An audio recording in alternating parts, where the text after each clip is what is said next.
Why did some parents succeed and others fail? Was it a failure of technique? Most of the parents disciplined their children, some more than others. We all loved them. The results appear to have nothing to do with where the child was educated.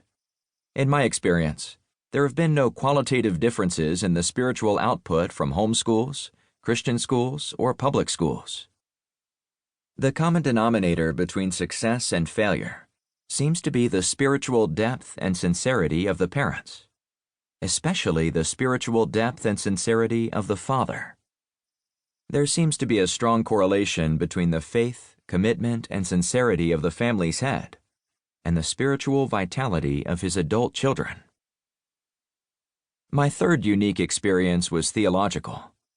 When my eldest child was 13 and my youngest 4, I began to read the works of Jonathan Edwards.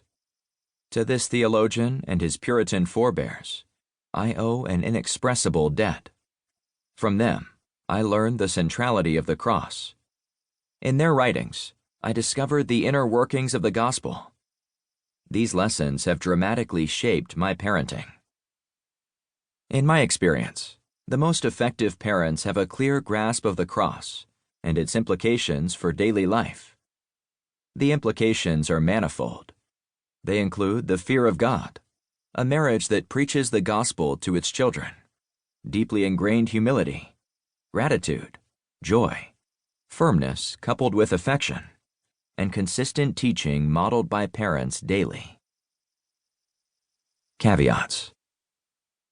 All the examples in this book are about real people and real situations.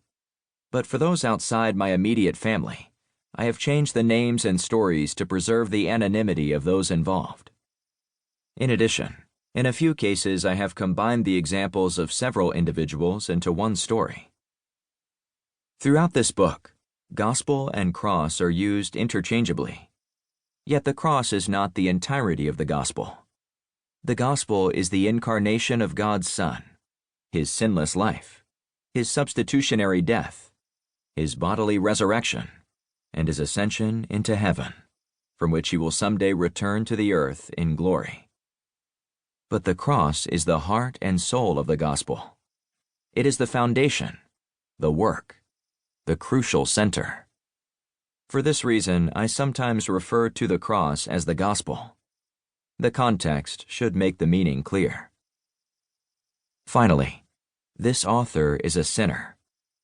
My greatest sin was, and still is, unbelief, fear for my children, and now grandchildren, rather than trust in God's goodness. My second great sin, proceeding from the first, is pride, an ungodly self-confidence in my own parenting ability, a lack of dependence on God, and a failure to overflow with gratitude to God for His goodness, even when times have been tough. Nevertheless, God has blessed Judy and me. Our married children have all married committed Christians.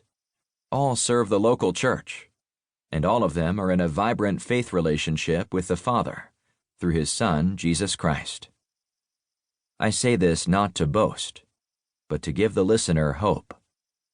If God would do this for us, He will certainly also bless your efforts. As you listen to these chapters, have hope and be encouraged. God is infinitely good and gracious. 1. Intellectual submarines. There I was, lying in bed, wide awake, my eyes searching the dark bedroom ceiling for any sign of hope. "Are you awake?"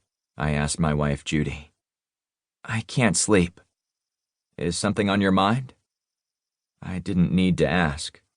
I knew the answer. Our daughter was on a date with a friend we did not approve of. It was after midnight. In addition, since this relationship began, she had been distant, obstinate, and uncooperative. Things were not well. "I'm worried sick," my wife whispered. "I can't sleep." I reflected on the battles of recent weeks. My once compliant daughter had become difficult. Most distressingly,